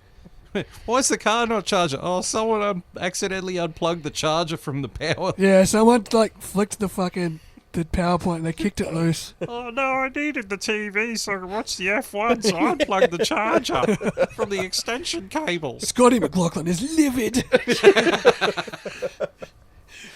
But he also said that he wants to see a couple of new, because apparently there might be a third engine supplier coming into IndyCar, That would be nice. with rumours being it's either Ferrari or Toyota. Ooh. Well, I think it would be Toyota before it would be Ferrari. Yeah. Yeah. And if that fucking happens, That's interesting. I want them to then continue into Formula One. Yeah. Well, I from mean, there. if they're running V6 turbo hybrids, I know it's a 2.4 litre by the time it gets to 2024. And it's a different hybrid system It's a different to hybrid Formula system. One. But this opens the door because the two engine manufacturers in IndyCar at the moment are Chevrolet and Honda. And if Toyota's interested in coming back into IndyCar, this means that could open the door for Honda and Toyota to rejoin F1 Yeah. by 2026. If they master this technology, That's what I'm hoping for. If they come in and master that, they go, come over to F1 and try their hand there. I'm definitely more excited for Toyota to fucking yeah. and even like imagine if Chevrolet nails it, Yeah, Yeah. and then Andretti's suddenly looking for a fucking engine supply for his team, exactly right. and he just brings the Chevrolet American. with him. He's like, Yeah. "Fuck it, you guys made a hybrid system for IndyCar. I would like to see that, actually. It's a possibility. Yeah, that's... Like it's a genuine possibility. Yeah. And like Grosjean was saying that the current V6 turbos that they're running in IndyCar, and they've got a control turbo, so everyone's running the same turbo that's bolted onto the engines. They're currently doing 600 horsepower, 650 when they use push to pass. Formula One cars are over 1,000 horsepower, so they're going to have to find that deficit because you can't exactly show up like it's not the 90s. You can't show up with a 600 horsepower car and expect to, at least qualify. Yeah. But I think there's room for those engine manufacturers to think about coming into F1 as well. They, and not to take anything away from IndyCar, but if a rough draft of a hybrid engine would be what they put in the back of an IndyCar, they could then perfect that and make a Formula One. It's a smaller combustion engine, but it's a bigger hybrid unit. That could be the rough draft. They could learn how the technology works in conjunction with an ICE, and then could start looking at adapting it to Formula One. Yeah. I think the potential's there. I think it is. I'm very interested to see, number one, how they integrate it. Number two, how it works on an oval track. Yeah. And number three, if that then whets their appetite to try and make a Formula One hybrid engine. Yeah. And if it encourages more suppliers into IndyCar, that could potentially encourage them into Formula One if they master it in IndyCar. I'm all for that's what we want. Yeah. All right. The next sort of thing, it's more of a question to pose to you guys. Sebastian Vettel, do you think he's going to retire at the end of the year? Yes. Yep. He's driving distracted, disinterested. You want to know why? I honestly think Australia showed how toxic I think Lance Stroll is in this team. I know you say I hate him and everything and all that, and I do, but looking at that team after that, it seemed like it was like, oh, this is just a team with rich daddy for his son. You know what I mean? Like, Lance Stroll will never lose his job. And when you create that kind of system where someone's there and they'll never lose their position or be in trouble or anything like that just because of privilege, it can put a downer on the whole mood everywhere. Do you know what I mean? Because like that, it wouldn't be the same for everyone else. It's not like every mechanic's got that. They'll be held to a standard no matter what they do. Yeah. And to watch their driver, who they're meant to support and everything, just be able to do what he wants and it doesn't matter, that would kill morale. Yeah. That would kill morale. And the fact that the car's not very good. So for like Vettel, you'd be like, why do I want to be here? Well, I sort of came to this conclusion because of Haas. Because up until the first test, the Haas really wasn't where it needed to be. Because they still had Nikita Mazepin driving. Yeah. And then K-Mag replaced Mazepin in the second test and subsequently with the races. And the car has improved so much that they are fighting for top 10. Yeah, They're fighting in the midfield. Look what it's done to that team. Morale, as you said, input, all of it. I imagine that's the same for Aston Martin with Lance Stroll. Lance Stroll was in the Nikita Mazepin. Not as bad, but of Aston Martin. Well, I point this out with Haas, with Aston Martin, and with Williams. Mazepin, Stroll, and Latifi are the reason why their cars are not advancing, because they do not have the ability to be able to develop the car. Yeah, they don't know how to give correct input to their engineers and to their mechanics to actually develop it. Because they are there because Daddy bought them a team. Yeah. And you could say the same thing with Latifi. Like, I know his dad doesn't own the team, but he's got financial backing. Yeah. That's why he's there. Yep. As a driver, he is ridiculously shit. Yeah. Same as Lance Stroll, same as Nicholas Latifi. Yep. Nikita Mazepin. Yeah. And Mazepin's gone, so we got Magnussen, which means that team is doing better. Yeah.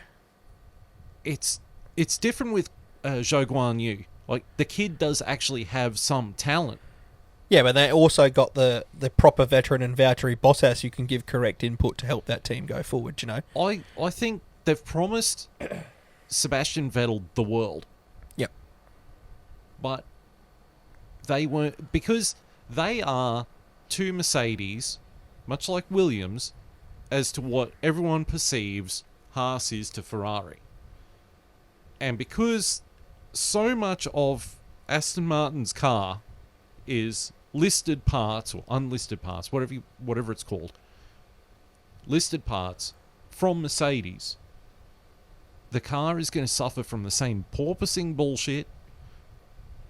And I think Lawrence Stroll is selling a dream that is a pipe dream with this 5-year plan. Sebastian Vettel needed a seat rather urgently. If Lewis Hamilton announces he's going to retire at the end of the season, Vettel is going to want that Mercedes seat. Yeah, but he's going to have a lot of fucking competition. I think Mercedes is going to go for a younger driver I think that so they can too. he can be the backup for George Russell. Yeah. I think the only move other than retirement that Sebastian Vettel can do, and this is going to sound ridiculous, but he needs to be the guy who replaces Latifi at Williams. He could. I don't think he will. I think Nah, I then don't think he moving to Williams might give him a little bit of go, being with a team that's got a little bit of go. And a decent young driver in Albon to Yeah. work with. Nah. Whereas Lance Stroll is just a paperweight. Yeah. He's holding that team back, I guarantee you. That's what I think the issue is. Yeah. But I honestly think Sebastian Vettel, he's lost the edge. I think he'll just end up retiring. I don't think there's... I think he's much to watch retiring. him. I think he's out. He's been so open and outspoken about his outside projects. Yeah. You know, his gay rights and his women racing and all this fucking shit that he's so invested in that I don't think his interest is Formula One anymore. No, I think he's gone from race driver to fucking hobby driver. Yeah, he's This has Kimi gone from Räikkönen. this has gone from a job to a hobby. Yep. And like Mazepin. because of how shit the Aston Martin is. Yeah. I think, and because of the, you know, as Phil's saying, promised the world, and I don't think it's what he's been promised, because Nah. Lance Stroll's there just eating it up. Like, Yeah. you know what I mean? He's eating that dream up. Like, it's not going to develop in 5 years with Lance Stroll there driving. Like, Nah. it's even funny the other day, one of us posted in the chat everyone's contracts. I think this is when Sainz got his new contract, and we could see where every driver was at. And I always wondered this, but it even pretty much confirmed it, where it was like everyone, you can see their contract, and it got to Stroll, and it just says unknown. Yeah, unknown. That just tells As me in- he doesn't have one. It's just when Unsackable. Daddy owns the team. Like, Unsackable. yeah, unsackable, unmovable, unaccountable Yeah. for whatever he does. Yeah. And that just creates a really bad morale to me. No, And, I think you know, Seb's done. I mean, because he's had, you can tell like, he's not fighting for points anymore or podiums. He's had so much time to think about shit outside of Formula One. yeah, He started all these little side projects and foundations and I could see him all moving this on stuff, to, man. I think his mind isn't on the job Yeah. anymore. I could see him, as you were saying, moving into like some kind of to push for women's racing, or Yeah. you know, like be in charge of a team there. Yeah, I could see him moving into a way different direction than what he's doing. Absolutely. Well, I actually have the driver's grid contracts, the photo that you shared, which I should actually put up right about now. So Max Verstappen, his contract with Red Bull ends at the end of 2028. Lando Norris and Valtteri Bottas's contracts and with their respective teams at the end of 2025. Charles Leclerc, Carlos Sainz, and Esteban Ocon's contracts with their respective teams end at the end of 2024. Lewis Hamilton, Pierre Gasly, Daniel Ricciardo, George Russell, and Kevin Magnussen's contracts all finish at the end of 2023. Yuki Tsunoda, Fernando Alonso, but I think Fernando Alonso has signed a new contract. I swear he was till 2023.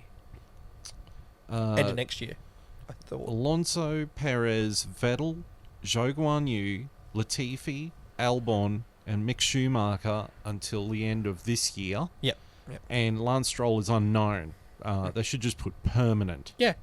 Until Daddy doesn't own the team. Yeah. I think Sebastian Vettel rides this contract out and says, I'm done. Yep. I think Lewis Hamilton writes his contract out and says, I'm done. Yep, I think so. This is Sebastian Vettel's last season, and next year, if the car doesn't markedly improve, is Lewis Hamilton's last season. I think Hamo's going to pull the pin at the end of this year. I think so. He's going to get the shits with being in a car that's not... If he pulls that early on his contract, does he fucking get paid in full? No, he'll have to pay some money back. I reckon, well, and for that reason, I think he'll give it one more year. I don't. Just for the contract, yeah. Although money ride wouldn't the be a thing contract to out. him. No. No, money's not a thing to him, and it's not a thing to Seb, and it's not a thing to. And besides, I mean, what money he loses, he can get back from doing off-site commentary for Sky Sports. In his he bedroom can with Nico fucking Rosberg. broadcasting from his eco-friendly bedroom in his fucking white robe.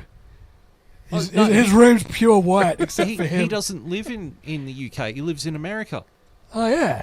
Yeah. So he's got his like rapper, stripper, fucking friends in the background, and his fucking gold chains and shit. Just, Usher's rapping songs about him in the background. Fucking. He looks. We'll like, see him in 12 months. He He's looks got like a rapper from the early 2000s. We'll see him in 12 months. He's got like grills and shit. He's Honestly, fucking, like he's got like.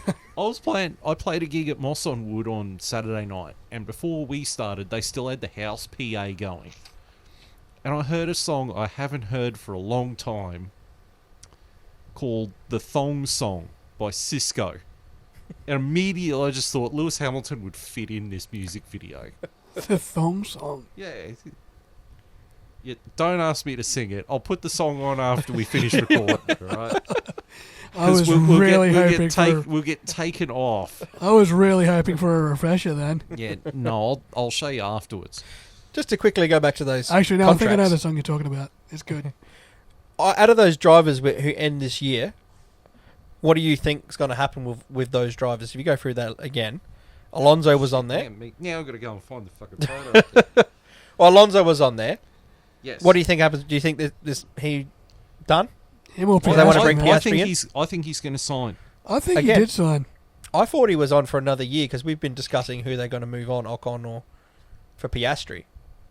But if Alonso does finish up at the end of this year, surely you can't re-sign him if it means, like, you got to get Piastri in. Yeah, Piastri needs a seat. He needs in. So as much as you want to keep Alonso, you'd have to make that call and go, we got to go for the future. Although I said that about Callum Ilott a lot, and he never got in. So If Piastri doesn't get it, it would be the biggest crime in Formula One, yeah, other than Mazepin getting a seat. If Mazepin gets a seat in Formula One and Piastri never does, yeah. Hey, I have this funny feeling, though, that some of these are actually wrong, because I've got a funny feeling. It says here that Pierre Gasly's contract is at the end of next year. I've actually got a funny feeling Gasly's contract is the end of this year, which is why he wants to replace Sergio Perez at the Red Bull, Yeah, I think this you're is the end right. of this year. or move to another team. Yeah. Don't know. No, I think Gasly's is one more year, but he wants to replace Perez, whose is up this year. Yeah. Right. But Tsunoda's up this year. Well, Yeah. what do you think happens to Tsunoda? Do you think he's done enough to keep his seat? No, I I don't think he has. yes. Here's the problem with that, right? And this is the problem with Red Bull in a sense. I don't think Tsunoda's necessarily done anything too bad. I think he's got talent, but The problem is, like, last year was his rookie season. Yeah. So you, like, give him leeway. Yep. And this year, the car's not great. yeah, that's what I So mean. you've got to, like, still give him leeway. Yes, that's And it's exactly like, the well, problem. what do you fucking do? Like, is he good enough? Yeah, Or is... I guess that's a cool Helmut. And Helmut Marko is fucking ruthless. that's the problem. I honestly think Tsunoda's one of those drivers who probably has talent in there somewhere, but needs time to get it out and won't get that and won't be in the right situation. You know, like it happens with a lot of Formula One drivers. Like, the situation just ain't right, the car just ain't right, bang, you're out. You don't get a chance to show what you're really about. He wouldn't be far from the first one that's happened to. I mean, Brendan Hartley. Yep. Yeah, You know, Scott Speed. Yep. Sebastian Buemi. I like Sebastian Buemi. He was so good. Yeah, I but thought he had talent, He man. was at Toro Rosso at the same time as Sebastian Vettel. Yeah. So, he could have stuck around. Yeah, Carlos Sainz. Yeah, but at least he landed on his feet. Yeah, he got shuffled off to Renault as part of the severance between Red Bull and Renault engines. Yeah. So that's why he got shuffled off. Yeah. That worked out for him. Yeah, but he landed on his feet. All those other guys got cut. Yeah. Look, That's it, you're out. I think Red Bull's going to retain Sergio Perez. I think so. Yeah. The way they'd be year's going. mad not to. They need a solid tail gunner. The problem is And they'll go Perez year by year contracts. Yeah, kind of like what Mercedes was doing with Valtteri. Yeah, that's what they'll do. I think Latifi's done. Yep, he's got to be gone. If Williams have got the financial backing now, apparently, so I hope they don't go another pay driver. I hope they go for keep Albon and go get another big fish if they can. Maybe a Ricardo who is dropping, or I think they're going to someone- get Mercedes feeder driver. You reckon they'll just get another feeder driver Yeah. for Mercedes? Okay. Yeah.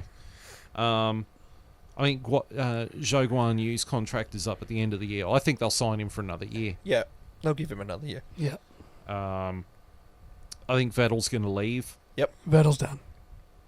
I think if they ditch Yuki Tsunoda, Red Bull's going to sit there and go, "We want Albon back in that." So AlphaTauri. could you see Tsunoda swap with Albon potentially I could see it, to Williams? but here's the thing: Tsunoda's really in that seat because Honda connection. Yeah. Yeah. Because Honda said, you put him on, we'll let you have the IP of the power unit. So, yeah, if they keep Tsunoda... Here's the thing. If they keep Tsunoda in AlphaTauri until 2026, they've got a better chance of getting Honda back. Yeah, I think what Gasly does will depend on what Tsunoda does, if that makes sense. Yeah. If Gasly moves on, I think they'll retain Tsunoda. I think if Latifi goes, Piastri's got the seat. In Williams. Yeah. Because I reckon they're going to re-sign Fernando Alonso. Well, yeah, I mean, Really? Alpine fucking offered Piastri to everyone. Yeah, Yeah. they It's said he's a free agent. If you guys get COVID, we want him in the car just as much. But only as a loan, like they still want him contracted to them. Yeah. So I you don't think know. he might go do a loan year in Williams or something? Well, that's why Albon's in Williams. He's being lent out by Red Bull. I thought he got completely... No, he's still part of the Red It's a Bull. loan Is deal. he? Yeah, it's a loan. But the part of his deal was he can't take any fucking secrets from Red Bull over to Williams. Mercedes. Yeah. Yeah, righto. Yeah. So yeah, I thought Albon's it certainly was a loan. complete cut tie to kickstart No. his career again. Right, so he No. could go back to AlphaTauri. Yeah. Right. Okay. But, I think Albon's going to stay there. Unless they cut Tsunoda, I think Albon's going to stay at Williams. Yep. But I think Piastri's going to partner him next year at Williams. Oh, hope so. I'd like that, but 'Cause I honestly think it'd be stupid for... As much as I love Fernando Alonso, he's 42. You've got the best up-and-coming talent on your books. You're Alpine out of everyone. Like, Yeah. you know what I mean? You're not Mercedes, who's going to command the best driver no matter what, or Red Bull, you know what I mean? I would be throwing that guy in... I mean, we've talked about it. They shouldn't have signed Ocon on for so long, but... Because I'd rather have Alonso and Piastri. But if I had to choose between Alonso and Piastri, surely you pick Piastri. Yeah. If you Alonso's would. contract's up, you have to. You would. He's a bit longer in the I- tooth, man. Yeah, but I see what Alpine is up to if they do this way.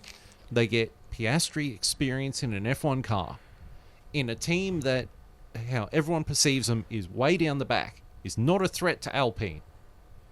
And then Alonso is on a year-by-year contract like Bottas with Mercedes and so on. They keep him on for another year or another 2 years, get Piastri sort of cooked up in the F1 oven, Yep. and then bring him into Alpine and jog Alonso out. Alonso on. Yeah, I mean, that's the smart way of doing it. Yeah. Yeah. Get your guy built up in F1 experience and... As long as they don't lose him, that's all I can say. They'd be stupid And to lose him. I think if Vettel announces he's retiring at the end of the year, that's where Gasly's going to go. Yeah. It's the only move he's got, because it's either stay in AlphaTauri, where he will be AlphaTauri for the rest of his life, Yep. or make a big move and go to Aston Martin. Yep. But sign a 1-year contract with Aston Martin so that if Ricciardo doesn't get his ass into gear, Yeah. if McLaren jogs him on, Pierre Gasly is an option for McLaren. Yeah, 100%. You know, That's the move you you should got to make. you got to play the chess game with it. Yeah. You got to look ahead and go, okay, who's coming out at this time this year? Where can I be at Yeah, that I'm not point? entirely against create- Gasly coming either, but at the expense of Ricardo would suck, but I'm not entirely against the idea It's- of Lando it's and Gasly as a... It's all up to Ricardo, though. I mean, for the Yeah. money he's getting paid. Yeah. And I mean, how much money Red Bull offered Ricardo to stay at Red Bull back in the day? Yeah. They said it was astronomical, and he turned it down to go to Renault because he didn't think the Honda engine was up to snuff, and he knew he was going to be in number 2 behind Max Verstappen. Yeah. That's the only other thing, and I was just thinking about this, but it's the longest shot ever. If Red Bull doesn't re-sign Perez, Bring Ricardo back, you think? no. Bring Vettel back. You reckon? I just don't know if Vettel would have it in him to want to go back there. Yeah, but he'd want to be in a competitive car. You think? And I'm more Red with Bull is a competitive car. I'm more with JB and think that he's lost his drive for Formula One. Oh, yeah. Yeah. rather than I'm wanting not, to be in a competitive car, you know what I mean? not in a million years now am I signing Sebastian Vettel over Sergio Perez. Oh, no. Yeah. No, I think Perez is a lock. They're going to sign him, and he's going to be a year-on-year contract, Yeah. Yeah. like Bottas was. Yeah. Yep. Yep. Yeah. But, all right. So now we get to the drivers' standings after the Emilia-Romagna, Bologna, Lasagna, Grand Prix. Ferrari, Lamborghini, It's a Ducati, mia. it's a Mia, I'm a Mario, I'm gonna win Grand Prix of 22. So coming in first is Leclerc, Charles Leclerc in 86 points. Second place is Max Verstappen on 59 points. Third place is Sergio Perez on 54 points. Fourth place is George Russell on 49 points. But where's Lewis Sky Sports don't care. Fifth place is Carlos Sainz in the 38 with 38 points. Lando Norris is in sixth with 35 points, and Lewis and his fucking bullshit is what place? Seventh with 28 points. Slowly going down the batting order. Valtteri Bottas, his old teammate, is in eighth with 24 points, nipping at his heels. Get that Jaws music playing. Get it. Get in there, Bottas. Get it, Valtteri. Get in there, Valtteri. Ninth is Esteban Ocon on 20 points. And 10th is Kevin Magnussen on 15 points. Longhorn, I'll let you do the team standings because you haven't said fuck all with this shit all day. Alrighty. The 2022 team standings after the Emilia Romagna Lasagna Bologna Grand Prix. It's a me, a Mario 22 Grand Prix. I'm a Wario. I'm gonna win. We have Ferrari on top with 124 points. It's because they keep throwing bananas out the Mario Kart while they're driving on the track. Unfortunately, got themselves today. In second, we've got Red Bull Racing, 113 points. In third, we have Mercedes, 77 points. In fourth, McLaren, 46 points. Followed by Alfa Romeo in fifth, 25 points. Alpine in sixth with 22 points. AlphaTauri in seventh with 16 points. Followed by Haas in eighth with 15 points. Then coming in ninth, Aston Martin with 5 points. And lowly at the bottom, Williams with 1 point. Williams have assumed the position all over again. Oof. Gosh, I got too excited last week going, yes, we've won the sweepstakes. We're not going to be without points. You know, I got a bigger smile on my face now, man. Haas is like 8th, and McLaren was like last at one point. Equal last. And now we're 4th. We're back. I actually kind of want to break this down a little bit. Like, it looks like you've got your last year you had Class A, which was Red Bull versus Mercedes. You had Class B, which was Ferrari versus McLaren. Yeah. Class C, which was Alpine, AlphaTauri, Aston Martin. Yeah. And then you had Class D, which was Haas, Williams, and Alfa Romeo. This year it looks fairly similar. Like, Yeah. you've got your Class A of Ferrari and Red Bull. You've got your Class B of Mercedes and McLaren. I'm going to make a big call right now. Oh, here we go. Big call right now. I think McLaren's going to do Mercedes in this class. Yeah. Yeah, well, I the think they will. car's starting to look better. Yeah. And Mercedes haven't got on top of their fucking issues. Yeah. And We then- will see. I mean, it's a race against time, man. If Mercedes figure their shit out, I think they'll still be the better team. But if McLaren can take advantage while they're still sorting their shit out, we can at least be in striking distance. Yeah. So I think the longer Mercedes goes without figuring their shit out, the more chance McLaren's got of fucking closing that gap. And I mean, if George Russell has to miss races because he's injured, yeah. that means that's points they're not going to get.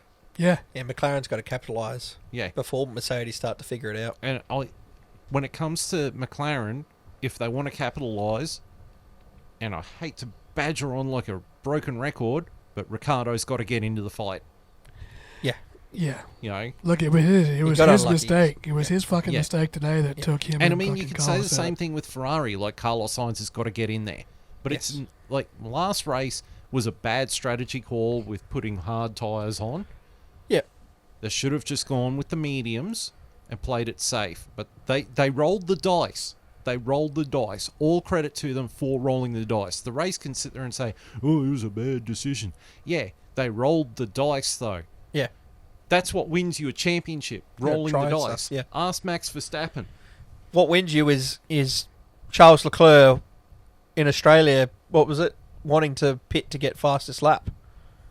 And he When already he was, had it. he already had it. And he's like, no, we need to go for it. And they're like, it's okay. I think you might still have it. But I want to go. He's like, I want to go for it, you know? And they're Yeah. like, I actually think you might already have it. We might not even have to go down that path. But he was adamant, no, we're doing it. And they did the same this race, and it didn't quite work out for him. But yeah, you got to be aggressive if you want to win. And that's what Ferrari's doing. They are being aggressive. I don't know, man. I mean, Daniel Ricciardo had his first lap crash, and then McLaren decided to put him on a hard set of tyres, Can we just talk about that? What was with which his... fucking Yeah. buried him. It buried him. And Yeah. if I was them, did you see he come in for another pair of intermediates? Do you think that was just from damage? Yeah. That was just Yeah, damage. that would have been just tyre damage. Yeah. And But not yeah. wanting to get a puncture. But When he went to the hards, it just... the hards, they ruined they wanted more deg on the mediums. They wanted drivers ahead of him to have to pit again. Yeah. That And was the gamble, but Yeah, it was But fucking never going to the happen. track was Never. quite cool, so I think the they deg need was to, down. they need to think about the temperatures too, Yeah, because they- it takes a lot more heat to get those hard tyres up to snuff. Yeah. Yeah. And if you're running on a colder track, That's why the It's- mediums were lasting so long as well. Yeah. You know? Yeah, exactly. It was a bad strategy call. They tried to cover it up, and I'm sure it was legitimate that he had diffuser damage from the crash as well. Yeah. And I'm sure he did, but I don't think that was the overriding issue. I think Nah. there was a couple of real bad Well, I mean, decisions. After that, it was the same though with Mick Schumacher in this race. Like, he spun on the same corner and he sort of back-ended into Fernando Alonso, which caused Alonso to retire because that panel came off. If Schumacher had not bottled it, he would have been in the points. that's He why. would have gotten some points. Yeah, That's where we're saying, that Alfa Romeo Haas battle is going to come down to that second driver that starts to get them into the points when they should. Because Yeah. I mean, he was a 10th, so he should have been around that at least by the end of this race without But driver error. Well, I mean, we've got the standings up now. What do you think Ferrari's big weakness at the moment is? Only thing would be is Carlos Sainz not being up to speed with the car. yeah. The only Carlos thing. Sainz is fucking not up to speed with it, and Charles Leclerc needs to stop putting so much pressure on himself. Yeah. Yep. Red Bull. I think it's the engine Yeah, reliability. for reliability, That's that's the it. only thing that held them back. Yeah. But they won 2 today, so Mercedes, porpoising. Porpoising and Lewis Porpoising. Hamilton. McLaren. They're still figuring the car out. Yeah, I'm not sure where they are. Yeah, I'm not sold that we've miraculously fixed the car. I think there's still a lot of niggle and shit to sort out in the car. It's good progress. We'll see what happens in Miami, I guess. But I think Daniel Ricciardo needs to get firing. He does. He needs to start showing he's the dominant driver he is. At the moment, Lando has beaten him consistently for as long as I can remember. For the whole time he's been The in whole the time team. he's been there, Lando has looked like the far better driver, and he's meant to be the 20-year-old up-and-coming, Yeah. rookie-ish driver. And yet Ricciardo's the only one that got a win, so... I know, right? Yeah. It's funny that, but... And that's the only thing he could hang his hat on, honestly. Yes. The only thing in his entire McLaren stay so far that he can hang his fucking hat on is that fucking Monza win, because if Lando had won in Sochi... Yep. It's a different conversation. 100%. It's a huge difference. Yep. I think Alfa Romeo, Zhou Guanyu needs to get his Head around it. Yep. head in. Speed up. Yep. Alpine, I think it's It's a strange one. the engine. I think the power unit is it's the fourth fastest power unit. They've gone for a radical design apparently, but I think they really need to, if they want to improve their engine, I think they need to talk to their parent company's global partner in Nissan, because Renault owns I think 20% of Nissan, and Nissan owns 20% of Renault. Yeah, right. So I think they need to talk to Nissan about improving the internal combustion engine. Yep. Yeah. AlphaTauri, I think Tsunoda needs to get in there. I don't know, he did car's this not race. great either. He He did did. this race, and Gasly didn't. But I think actually Sonoda's probably got the most points for AlphaTauri out of their two drivers. Yeah, I If think I'm so. wrong. I don't know. I Well, may be yeah. wrong, but I think it's way closer than we're probably thinking. Yeah, I mean, considering Sonoda was like, what, 20th in qualifying? Yeah. And then he went through the sprint race, and then he went through the Grand Prix, and he was top 10. Yeah, and he finished top 10 in another...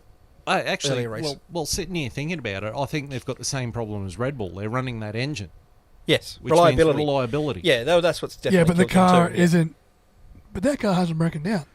Yes, Yeah, it it has. has. Oh, no. Gasly's did. Gasly in the first race. And Yeah. Sonoda's had an issue too. Yeah, right, okay. He didn't so, start a race, I'm pretty So it's sure. reliability, but overall that package is not as good as No. the Red Bull package. No.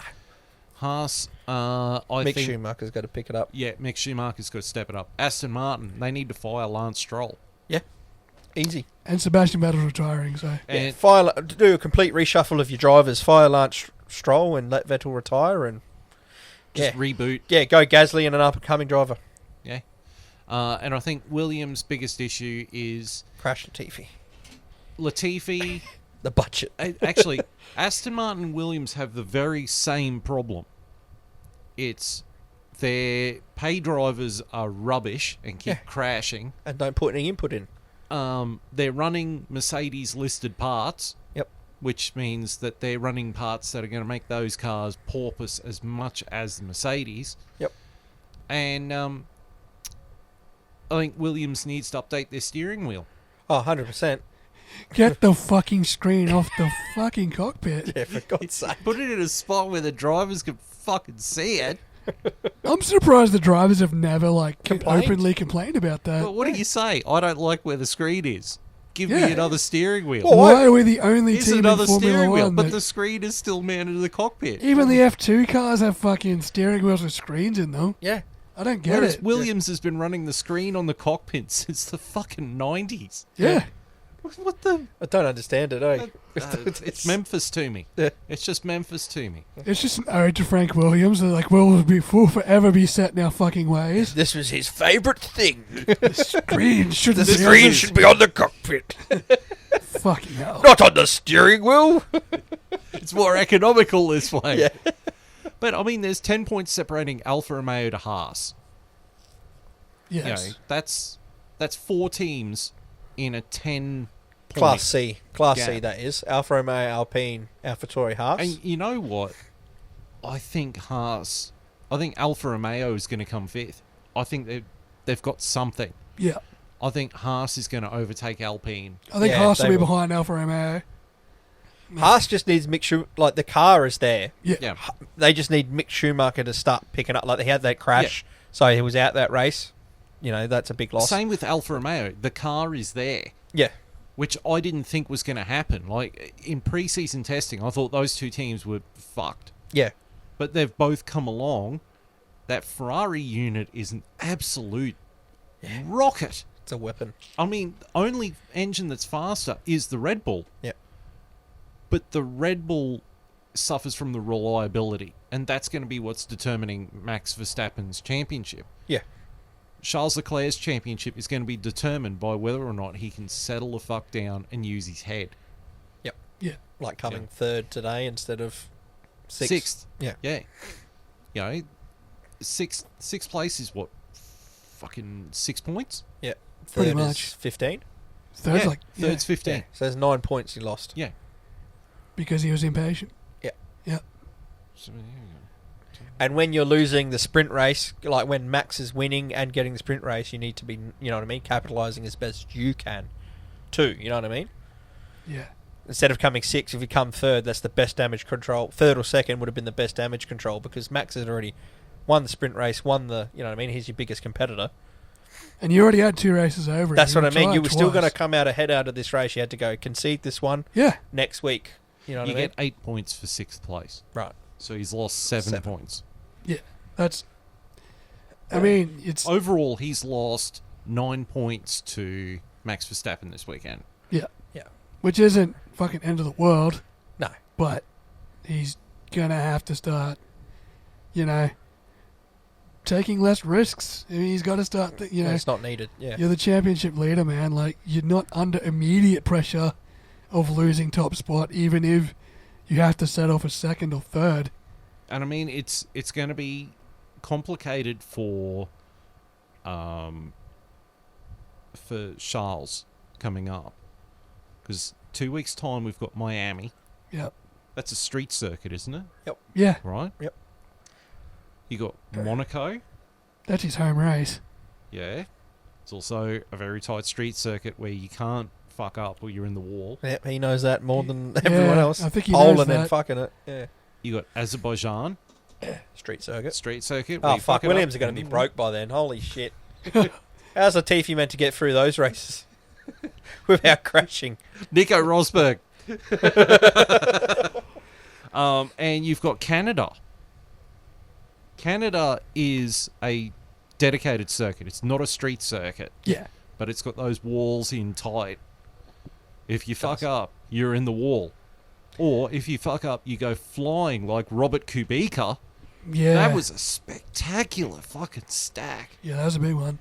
Have you seen that crash, Long? No, I'm not sure I have. Oh, I got to show you that after to the watch We'll it after YouTube thing. that when we wrap up. Speaking of wrapping up, Let's It's wrap been- up. it's been a great episode. This one, it's had a lot to discuss. Yeah. Our next episode is in 2 weeks, where we report on the Miami F1, the first ever Miami F1 with this current track. Does it go through a car park? Does it go up like you know, like Kane Land's car park? It goes up like that. Is that a section of that in this race, I don't know. or is that just the joke? I think it's a joke. think Because it's everyone's a been joke. joking about it being in a car park. Like, I haven't properly gone through the video. Yeah, they of got to the pay a track. toll as they go. Yeah, yeah. Everyone's like it's a car park track, and then I watched a video of like Sergio Perez driving through it, and he went up like a section like that when he was driving the circuit. I'm like, oh, are you serious? Are they really going to do that? I mean, Stroll's fucked. I was like, oh my, they can't. Surely not. Stroll needs to really seriously go to IndyCar. That way he can just turn left. Yeah. It'll just suit his style. Yeah, he won't have to check his mirrors. Just Honestly, has Lance Stroll been taking driving lessons from Pastor Maldonado? Yes. I don't think he's ever taken driving lessons. Does he have a license? I want to see it. Daddy probably bought him Probably one. not. Probably got one in the post. Have you ever seen the video? It was an Aston Martin one where they were. It was like the Aston Martin road cars, and they had Vettel and Stroll driving it. It was like a promotion for James Bond and Aston Martin. I think it was at Silverstone last year.